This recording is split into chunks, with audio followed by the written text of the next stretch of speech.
Hi friends, ఎలా ఉన్నారు? అందరూ బాగున్నారా? నేను మీ మాధవిని. ఈరోజు నేను మీకు ఒక 2 రెసిపీస్ చేసి చూపిద్దాం అనుకుంటున్నానండి. ఒకటి కాదు, ఎగ్స్ తోటి 2 రకాల పచ్చళ్ళు చేసి చూపిద్దాం అనుకుంటున్నాను. అంటే ఈ పచ్చళ్ళు చాలామంది అడిగారు కామెంట్స్లో, ఫేస్బుక్లో, యూట్యూబ్లో అడుగుతూనే ఉన్నారు. సరే, ఒకసారి 2 రకాలు చేసి చూపిద్దాం అనుకుని ఈరోజు అయితే మీకు చేసి చూపించడానికి రెడీ అయిపోయానండి. కొంతమంది చింతపండుతో ఇష్టపడతారు పచ్చడి తినడానికి, కొంతమంది నిమ్మరసం వేసుకుంటే ఇష్టపడతారు కదా. నేను 2 రకాలు ఒకటే వీడియోలో చూపిస్తాను. మీకు ఏది నచ్చితే అది చేసుకోండి. ఫస్ట్ అయితే నిమ్మరసంతో గుడ్డు పచ్చడి ఎలా చేసుకోవాలో చూపిస్తానండి. ఇది మీకు 1 వీక్ వరకు నిలవ ఉంటుంది. ఒక 2 డేస్ బయట పెట్టుకున్నా, మిగతా టైంలో ఫ్రిడ్జ్లో పెట్టుకున్నారనుకోండి, మీకు 1 వీక్ వరకు మీకు ఎప్పుడు కావాలంటే అప్పుడు తినొచ్చు. మరి ఈ పచ్చడి ఎలా తయారు చేయాలి అనేది ఇప్పుడు చూపిస్తాను. దానికి ఇంగ్రీడియంట్స్ ఒకసారి చూడండి, చూపించేస్తాను మీకు. ఫస్ట్ నేను గుడ్లని ఉడికించి పెట్టుకున్నానండి. 12 గుడ్లు తీసుకున్నాను, ఎందుకంటే నేను 2 రెసిపీస్ చేయాలనుకుంటున్నాను కాబట్టి. 6 గుడ్లతోటి ఒక రెసిపీ, 6 గుడ్లతో ఒక రెసిపీ చేసి చూపిస్తాను. నిమ్మరసం 1/2 కప్పు తీసుకున్నాను. వెల్లుల్లి రెమ్మలు ఇలా కచ్చపచ్చగా దంచి పెట్టుకోండి. కరివేపాకు, మెంతుపిండి, ఆవపిండి, గరం మసాలా, ఆయిలు, కారం, పసుపు, జీలకర్ర, ఆవాలు, సాల్ట్ మీ రుచికి సరిపడా. ఇవండి మనకి పచ్చడి తయారు చేసుకోవడానికి కావాల్సిన పదార్థాలు. ఇప్పుడు తయారీ విధానాన్ని చూపిస్తాను. ఫస్ట్ ప్యాన్ పెట్టుకొని దీంట్లో ఒక 1/2 కప్పు దాకా ఆయిల్ పోసుకోండి. పచ్చళ్ళకి ఆయిల్ ఉంటేనే బాగుంటుంది. మీకు అంత వద్దు అనుకుంటే కొద్దిగా తగ్గించి వేసుకోండి. ఈ గుడ్లకి తడి లేకుండా చూసుకోండి, ఎందుకంటే మనం ఆయిల్లో వేసి వేయించేటప్పుడు పేలినట్లు అవుతాయి కదా, అలా లేకుండా ఉండడం కోసం కొద్దిగా తడున్నా కానీ మీకు ఆయిల్ ఇట్లా పైకి వచ్చేస్తుంది. కొంచెం జాగ్రత్తగా వేయించుకోండి గుడ్లు. ఫస్ట్ టైం చేసుకునే వాళ్ళైతే కొంచెం కేర్ఫుల్గా చూసుకొని వేయించుకోండి. గుడ్లకి మరీ ఎక్కువ ఘాట్లు పెట్టాల్సిన అవసరం లేదు, జస్ట్ మనకి అక్కడక్కడ ఘాట్లు పెట్టుకుంటే సరిపోతుంది. ఇప్పుడు ఈ గుడ్లని బాగా ఎర్రగా వచ్చేటట్టు వేయించుకోవాలి. ఇలా గుడ్లు వేయించుకునేటప్పుడు దీంట్లో కొద్దిగా పసుపు వేసుకొని వేయించుకుంటే బాగుంటుంది. ఒక చిటికెడు చూడండి, కొద్దిగా వేస్తున్నాను నేను. పసుపు కూడా వేసుకొని బాగా వేగనివ్వండి. చూడండి, గుడ్లు అనేవి ఇలా బాగా ఎర్రగా వేగాలి. ఇలా వేగిన తర్వాత వీటిని తీసేసుకుంటున్నాను. తీసుకొని వేరొక బౌల్లో వేసుకుంటున్నాను. ఇప్పుడు ఈ మిగిలిపోయిన ఆయిల్ ఉంది కదా, ఈ ఆయిల్లో ఒక 1/2 టీ స్పూన్ ఆవాలు వేసుకుంటున్నాను. 1/2 టీ స్పూన్ జీలకర్ర, వెల్లుల్లి రెమ్మలు ఒక 6-7 వెల్లుల్లి రెమ్మల దాకా ఇలా కచ్చపచ్చగా దంచి వేసుకోండి. అలాగే కరివేపాకు కొద్దిగా. దీంట్లో కావాలంటే మీరు ఎండుమిరపకాయలు ఒక 2-3 ఎండుమిరపకాయలను తుంచుకొని వేసుకోవచ్చు. ఇవన్నీ కొద్దిగా వేగిన తర్వాత స్టవ్ ఆఫ్ చేయండి. స్టవ్ ఆఫ్ చేసి ఈ పోపుని కాస్త ఆరనివ్వాలి. ఆరిన తర్వాత మనం మిగతావన్నీ యాడ్ చేసుకొని కలుపుకుందాం. ఇప్పుడు ఈ పోపు చల్లారిందండి. చల్లారిన తర్వాత ఆల్రెడీ మనం వేయించి పెట్టుకున్నాం కదా, ఈ ఎగ్స్ వేసేసుకున్నాను. ఈ వేయించుకున్న గుడ్లు వేసిన తర్వాత దీంట్లో కారం యాడ్ చేసుకుందాం. ఈ కారం మీరు ఎంత స్పైసీగా తినగలరో చూసుకొని వేసుకోండి. నేను ఈ టీ స్పూన్ తోటి ఫుల్గా వేసుకుంటున్నాను. చూడండి, 3 టీ స్పూన్లు వేసాను. ఇంకొక టీ స్పూన్ కూడా వేస్తున్నాను. 4 టీ స్పూన్లు వేసాను. మెంతిపిండి వేసుకోవాలి. ఈ మెంతిపిండి నేను ఒక 1/2 టీ స్పూన్, అంతకంటే ఎక్కువ వేయలేదండి. చూసారు కదా, 1/2 టీ స్పూన్. ఈ మెంతులను కూడా వేయించి పొడి చేసి పెట్టుకున్న మెంతిపిండి వేస్తున్నాను నేను ఆల్రెడీ ఇంట్లో అన్నీ వేయించి పొడి చేసి పెట్టుకుంటానండి. ఆవు పిండి కూడా నేను ఆవాల్ని వేయించుకొని పొడి చేసి పెట్టుకున్నాను. 1 టీ స్పూన్ వేసాను. 2 టీ స్పూన్లు, 3 టీ స్పూన్లు. గరం మసాలా. ఈ గరం మసాలా మటుకు మీ ఆప్షనల్ అండి. ఒక రవ్వ, మరీ ఎక్కువ వేయట్లేదు. చూసారు కదా, ఒక 1/2 టీ స్పూన్ వేస్తున్నాను టేస్ట్ కోసం. ఇది మీకు ఇష్టం ఉంటే వేసుకోండి గరం మసాలా, లేకపోతే వేసుకోకపోయినా పర్వాలేదు. ఇప్పుడు దీంట్లో సాల్ట్ వేసుకుందాం. ఈ సాల్ట్ మటుకు ఫస్ట్ కొద్దిగా తగ్గించి వేసుకోండి. ఏ కర్రీస్లో అయినా ఫస్ట్ కొద్దిగా తగ్గించి వేసుకుంటే మనకు ఆ ఉప్పు కసం అనేది లేకుండా ఉంటుంది. సరిపోకపోతే మళ్ళీ యాడ్ చేసుకోవచ్చు కాబట్టి ప్రాబ్లం ఏం లేదు. నేను 1 టీ స్పూన్ వేసాను కదా, ఇంకొక టీ స్పూన్, 2 టీ స్పూన్లు ఉప్పు వేసాను. ఇప్పుడు నిమ్మరసం కలుపుతున్నాను. ఈ పోపు అనేది బాగా చల్లగా అయిపోయిన తర్వాత నిమ్మరసం యాడ్ చేసుకోండి. వేడి మీద ఉన్నప్పుడు నిమ్మరసం వేశారంటే మనకి కొద్దిగా పచ్చడి చేదు వచ్చేస్తుంది. ఇప్పుడు ఇవన్నీ వేసుకున్న తర్వాత ఒకసారి బాగా కలిసేటట్టు కలపండి. ఉప్పు, కారం ఏమన్నా మీకు తగ్గినట్టు అనిపిస్తే మళ్ళీ యాడ్ చేసుకోవచ్చండి, ప్రాబ్లం ఏమీ లేదు. ఇలా మొత్తం కలుపుకున్న తర్వాత ఒకసారి టేస్ట్ చూసుకోండి, ఉప్పు, కారం ఏమన్నా తగ్గాయా అని. కరెక్ట్గా పులుపు సరిపోయింది, దానికి తగ్గ కారం ఉప్పు అన్నీ కరెక్ట్గా సరిపోయాయి. ఇప్పుడు నేను వేసాను కదా, ఈ కొలతలతోనే వేసుకోండి. నాకు వచ్చినట్లే పర్ఫెక్ట్గా వస్తుంది. మీకు చాలా బాగుందండి నిజంగా. ఏవి సరిపోకపోయినా మీరు మళ్ళీ యాడ్ చేసుకోవచ్చు, అదొక్కటి గుర్తుపెట్టుకోండి. మీరైతే ఏదైనా ఒక గాజు సీసాలో తీసి పెట్టుకోండి. మరుసటి రోజుకి మీకు కొద్దిగా ఆయిల్ సపరేట్ అవుతుంది. అలా వచ్చిన తర్వాత ఫ్రిడ్జ్లో స్టోర్ చేసి పెట్టుకోండి. మీకు ఎప్పుడు కావాలంటే అప్పుడు కొద్దిగా ఎగ్ పచ్చడి అన్నంలో వేసుకొని తింటే సూపర్గా ఉంటుంది టేస్ట్. ఇప్పుడు దీన్ని నేను గిన్నెలోకి తీసుకుంటాను. బౌల్లో వేసుకొని చూడండి. రెడ్డిష్గా చూస్తుంటేనే నోట్లో నీళ్ళు ఊరిపోతున్నాయి కదా. నిజంగా భలే వచ్చిందండి పచ్చడి మటుకు. తప్పకుండా ట్రై చేయండి. నిమ్మరసం ఇష్టపడే వాళ్ళకి పచ్చడి చాలా బాగా నచ్చుతుంది. మరి చూసారు కదా, గుడ్డుతోటి నిమ్మరసం వేసి పచ్చడి ఎలా చేసుకోవచ్చో. మరి ఈ పచ్చడి పక్కన పెట్టేసి చింతపండుతోటి ఎలా చేసుకోవాలో చేసి చూపిస్తాను ఇప్పుడు.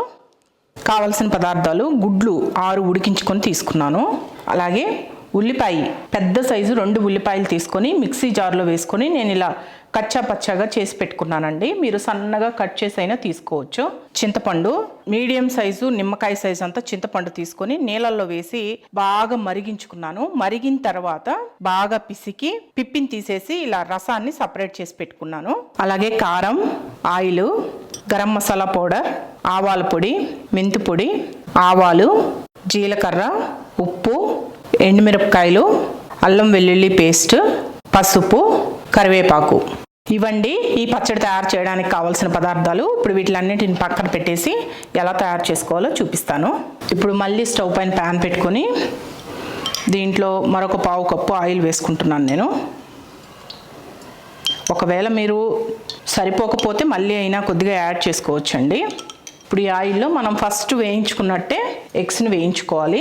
ఒకటేసారి వేయించేసుకోవచ్చు, కానీ మీరు కన్ఫ్యూజ్ అయిపోతారని నేను సపరేట్గా వేయించి చూపిస్తున్నాను. ఇలా గుడ్లకి ఘాట్లు పెట్టి వేయించుకోండి. ఇలా గుడ్లన్నీ ఘాట్లు పెట్టి వేసుకున్న తర్వాత దీంట్లో కూడా 1/4 టీ స్పూన్ పసుపు వేసుకొని వేయించుకోండి.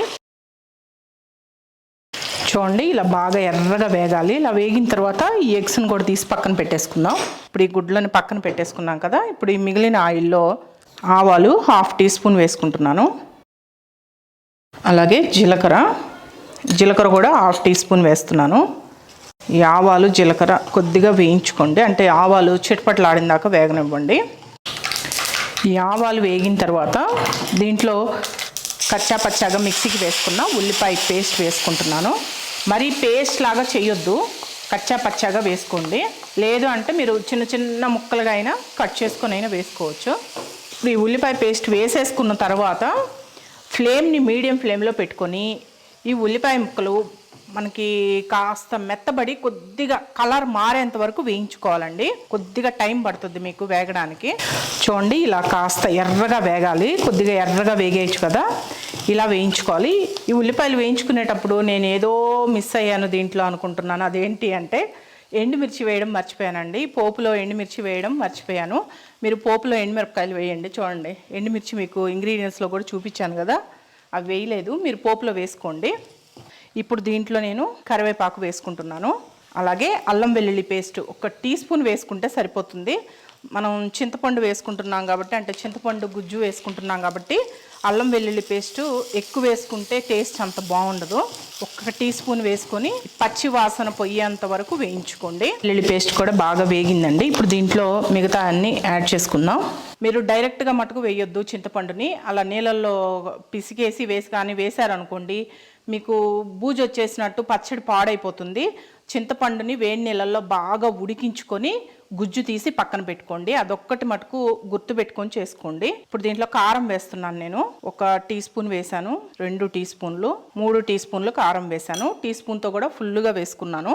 అలాగే మెంతుపిండి 1/4 టీ స్పూన్ వేసుకుంటే సరిపోతుందండి, ఎక్కువ వేసుకోవాల్సిన అవసరం లేదు. ఈ మెంతులు ఆవాలు ఎప్పుడు నేను వేయించి పెట్టుకుంటానండి, ఎందుకంటే నేను ఇన్స్టెంట్గా అప్పటికప్పుడు పచ్చళ్ళు చేసుకుంటూ ఉంటాను ఇంట్లో. దీంట్లోనే గరం మసాలా వేస్తున్నాను. ఇది కూడా ఎక్కువ వేసుకోవద్దు, జస్ట్ 1/2 టీ స్పూన్ కంటే కూడా కొద్దిగా తగ్గించి వేసుకుంటున్నాను. అది మీకు ఇష్టం ఉంటే వేసుకోండి గరం మసాలా, ఇష్టం లేకపోతే వేసుకోకపోయినా పర్వాలేదు. దీంట్లోనే ఆవు పిండి, ఇది మనం చింతపండుతో చేసుకుంటున్నాం కాబట్టి ఆవు పిండి ఎక్కువ వేసుకోవాల్సిన అవసరం లేదండి. 1 టీ స్పూన్ వేసుకుంటున్నాను చూడండి. ఇప్పుడు దీంట్లోనే సాల్ట్ కూడా వేసేసుకుంటున్నాను. 1 టీ స్పూను, 2 టీ స్పూన్లు, ఇంకొక హాఫ్ టీ స్పూన్ వేసాను. సరిపోకపోతే సాల్ట్ మళ్ళీ వేసుకోవచ్చు. ఫస్ట్ ఇవన్నీ వేసుకున్నాం కదా, ఒకసారి మొత్తం బాగా కలపండి. మనం ఇవన్నీ కలిపేసేటప్పటికి ఆయిల్ చూడండి లాగేసింది, డ్రైగా అయిపోయింది కదా, ఇంకొంచెం ఆయిల్ పడుతుంది. ఇది చూపిద్దామనే నేను ఫస్ట్ మీకు ఆయిల్ వేసి చూపించలేదు, కొద్దిగా ఆయిల్ వేసుకుంటున్నాను నేను. ఈ చింతపండు పులుసుతో చేసే పచ్చడికి కొద్దిగా ఆయిల్ ఎక్కువే పడుతుందండి, ఎందుకంటే ఆ గుజ్జు అంతా ఆయిల్ లాగేస్తుంది కాబట్టి. అదే నిమ్మరసంతో చేసుకునే దానికి పెద్దగా ఆయిల్ పట్టదు. ఇప్పుడు ఇవన్నీ కలుపుకున్నాను కదా, ఇప్పుడు చింతపండు గుజ్జు వేస్తున్నాను. ఈ చింతపండు గుజ్జు వేసి ఒక్క నిమిషం ఫ్లేమ్ని సిమ్లో పెట్టుకొని ఇలా మొత్తం బాగా కలుపుకోండి.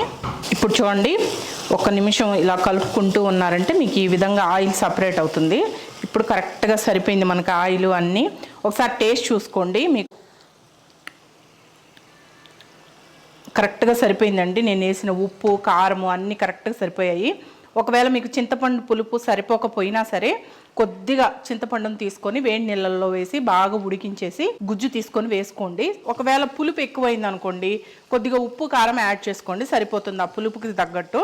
ఇలా ఉడికిన తర్వాత ఇప్పుడు ఎగ్స్ వేసుకుందాం. మనం చూస్తుంటేనే తినాలనిపిస్తుంది కదా, చూడండి ఎంత బాగుందో, చాలా బాగుంటుంది. ఇది కూడా టేస్ట్ రైస్లో కలుపుకొని తింటే దీంట్లో ఏమి యాడ్ చేయాల్సిన అవసరం లేదు. ఇలా మొత్తం కలిపేసుకున్న తర్వాత స్టవ్ ఆఫ్ చేసేసి ఇది బాగా చల్లారనివ్వండి. చల్లారిన తర్వాత ఏదైనా గాజు సీసాలో స్టోర్ చేసుకొని ఒక 2 రోజులు బయట పెట్టుకొని మిగతా రోజులు ఫ్రిడ్జ్లో పెట్టేసుకున్నారనుకోండి, మీకు కలర్ మారకుండా ఉంటుంది, టేస్ట్ కూడా మీకు ఎప్పట్లాగా చాలా బాగుంటుంది. ఇది మీకు 10 days వరకు ఉంటుందండి ఫ్రిడ్జ్లో పెట్టుకుంటే.